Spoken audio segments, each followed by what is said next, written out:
remarkable experiences in New York, so it's hard to choose one place to talk about, but if I had to, it would be Grand Central Station. I really like it here because besides being very nice and beautiful, I can also take the trains, the subway, to pretty much everywhere in New York, and also I can get food, and really good food, by the way.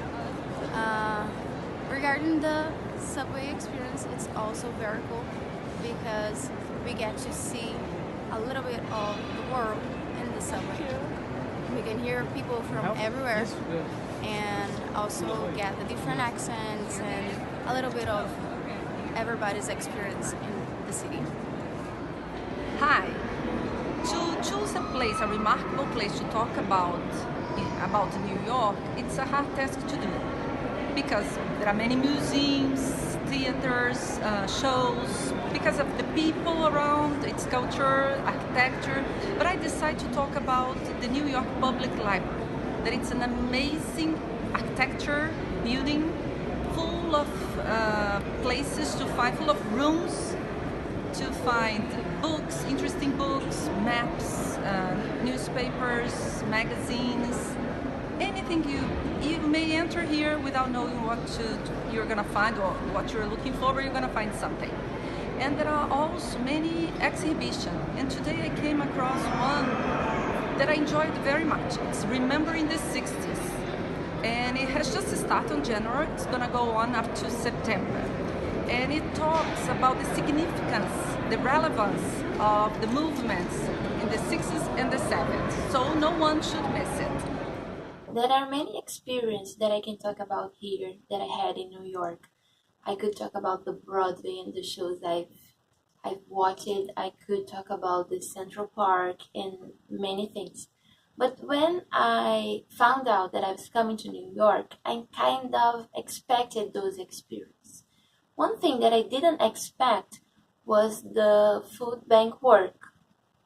And I want to talk about that because when I read at the schedule that we are going to go there, I was really happy because I was happy with the idea of helping people and doing something to help others in some way that I usually don't do it.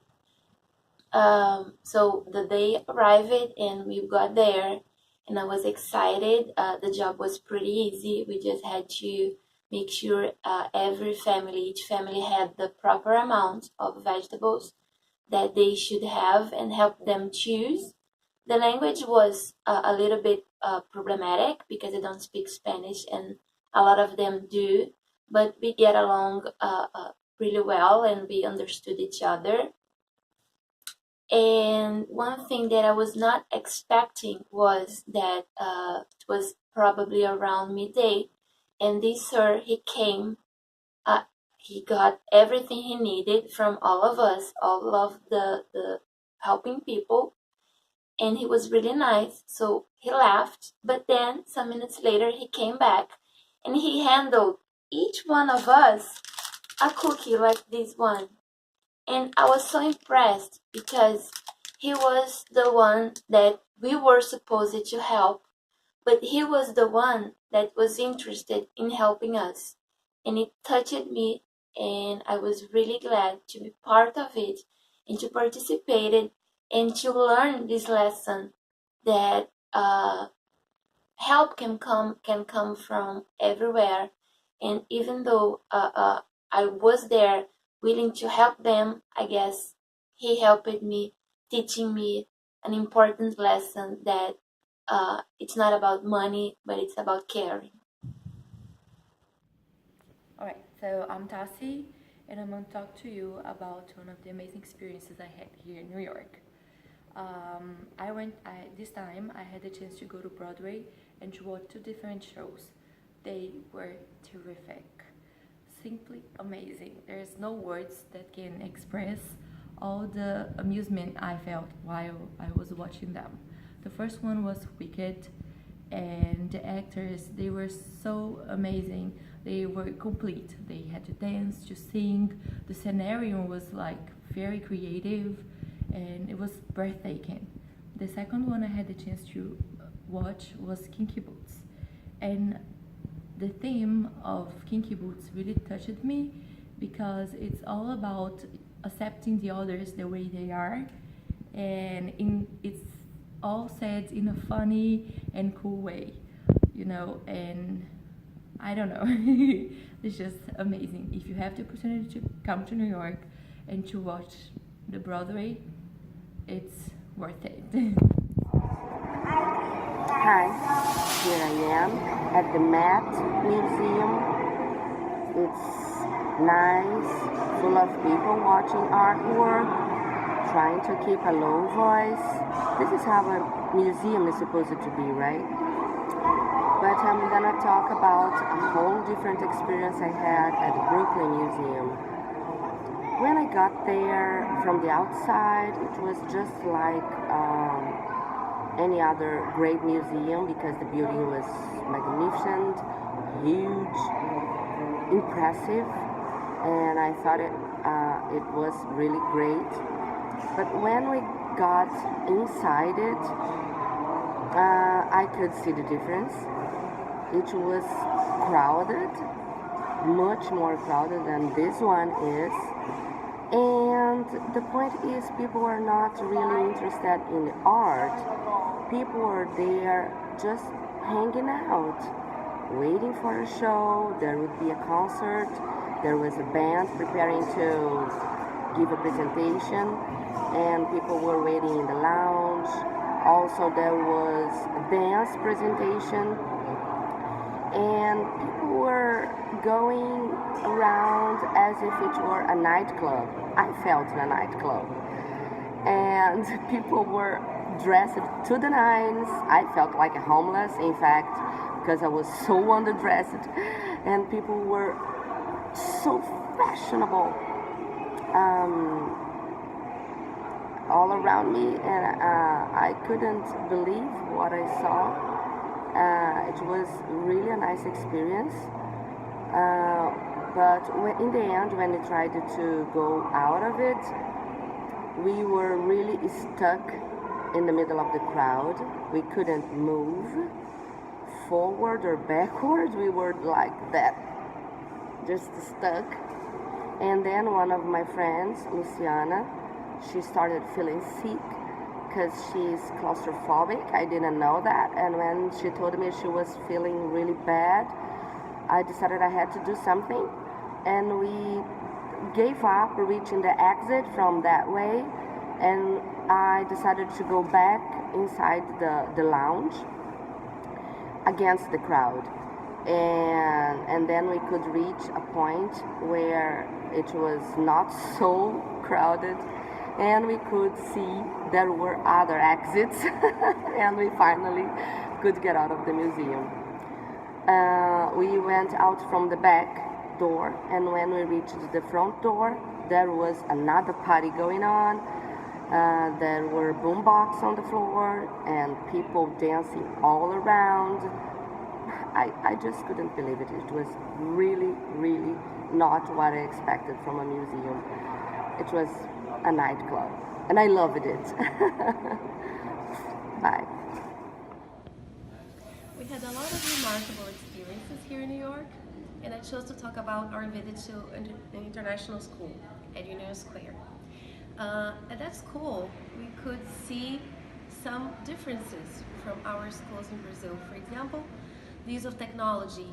We could notice that they have smart boards, computers in every room, and it's very different from our reality back in Brazil. Another difference is the way the students are grouped. They sit together in small groups, and the number of students also is very different. We usually have about 35, 40 students, and at that school there were 15, 20 students per class. But at the same time, you could see some similarities. There are different levels of students in every class, and the teachers have to face these challenges. Another similarity is that some students are not as interested as the others, and also the teacher has to deal with that with classroom management. So at the end, I could notice that we all face challenges, and as teachers, we are always trying ways to overcome them. So I want to talk about how New York is many different cities in only one. So we are staying at 3rd Avenue and 47th Street at the YMCA, and the neighborhood there is very business-like. People are always in a hurry, and the streets are cold. You can see the sun because the buildings are so tall. The buildings are made of steel and glass. It's not my favorite environment, I guess. Then we study here at the East Village, and the buildings are older. They're made of brick and concrete, and I really like it. It's more welcoming. It's cozier, I guess. The people walking down the street, they look different, I guess. They wear different clothes. It's a different place.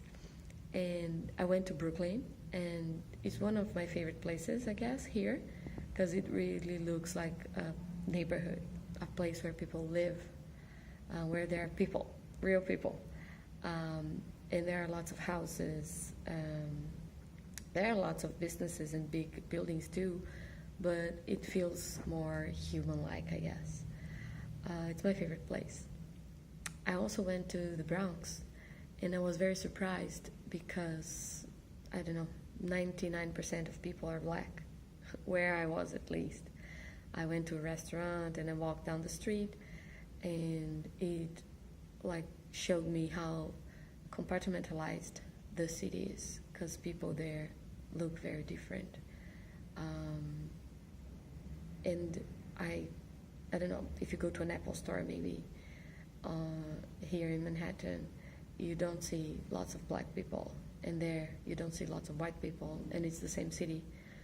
So it's sad, actually. I don't like it. I don't like this division. But it was interesting to see that it does exist. And also I went to Chinatown, Little Italy, and the Flushing, and people are speaking different languages. The signs are in a different language. It's very interesting to see the change. The food, it's great. And the last place I want to talk about is the place that surprised me the most, which is Roosevelt Island. And it feels like a small city, and you can listen to the river and to birds in opposition to sirens and cars and engines. That's the noise you... Okay, so we chose to talk about New York nightlife. The reason I chose it because in my city, that's where I do most, go out, like bars, pubs, and whatever, concerts as well. And yeah, me too. I always go out to drink, to have a beer, to concert as well. And New York City is also known as the city that never sleeps, so we had to check it out. Yeah. In the beginning, we kind of doubted because many times we've been kicked out of bars because they were closing and we were still there. But that actually led to something better because we could get to know all the bars, right? Yeah, we would start in Brooklyn and ended up in Harlem, you know? Yeah. So that's great because we have been in many places. Yeah, we've been to fancy places, to not so fancy places, to places that like jazz, pop, hip hop, and one thing is for sure, the soundtrack is always good. Yeah, I realized that New York City is like a city with a soundtrack, and we have enjoyed a lot of good music here. Live music, we've been to jazz clubs, we've been to dance clubs, we dance a lot, we sing a lot because we love karaoke bars, yeah. Yes. And something just about music, as you mentioned, not only the nightclubs and pubs have good music, but also fast food chains like Five Guys and stuff. Yeah. We listen to good music there. That doesn't happen in Brazil. And sure. Back to the night. So as I mentioned, we would go from one place to another the whole night, and it made us meet interesting people, to see interesting things. We sometimes felt like we were in a movie, right? People dancing really strangely for us. And something that was good is we usually didn't have to pay to enter the place. What doesn't happen in Brazil. Sure. But on the other hand, Yeah, you have to be prepared to to enjoy our night here in New York City because it's very expensive. If you like to drink, if you like to have a beer, you have to be ready to tip the waiter or waitress, and well, it's Once not you cheap. do it, like you get a good service. Yes. Yeah, for sure. So enjoy your night here in New York City. And so, cheers Cheers. It's for Mike. in New York.